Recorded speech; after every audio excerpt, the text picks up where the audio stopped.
पनि फेभरेट गीत रहेको छ एकदमै पर्खाइमा र हल्ला चलेछ र आज हजुरको मुखबाट सुन्नु पाएपछि अझै धेरै मलाई खुसी लागेछ र भोलि ग्रान्ड फिनालेको लागि तपाईँलाई शुभकामना दिन चाहन्छु। Thank you ma'am.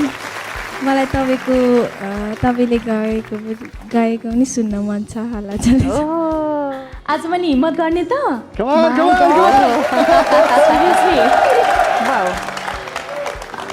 हाम्रो पासाङको लागि र यहाँ स्टुडियोमा सबैजना उपस्थित सबै श्रोता दर्शक र हामीले हेरिराख्नु भएको सबै श्रोता दर्शकको लागि र स्पेसली डेडिकेटेड त्यहाँ गएर सुन्छु त्यहीँबाट कमेन्ट गर्छु।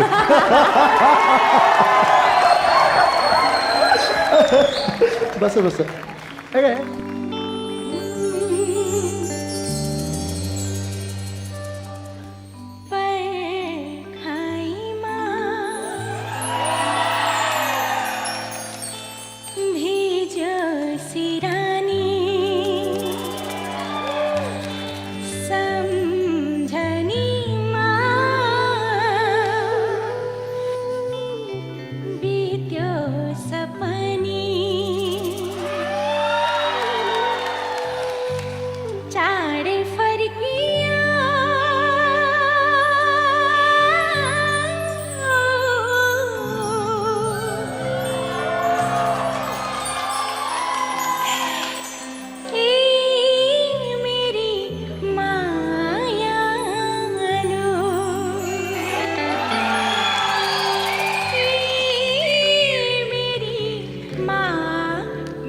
आज जोजोको लागि एउटा लकी डे। हजारौँ चोटि उहाँले स्टेजमा गाइसक्नु भयो होला, तर एउटै मञ्चमा दुईचोटि फिमेल भर्जनमा यो गीत आज उहाँले सुन्न पाउनुभयो। Congratulations on that. अब आइसक्नु भएको छ, सो पासाङको आजको यो प्रस्तुति हेरिसकेपछि के भन्नुहुन्छ?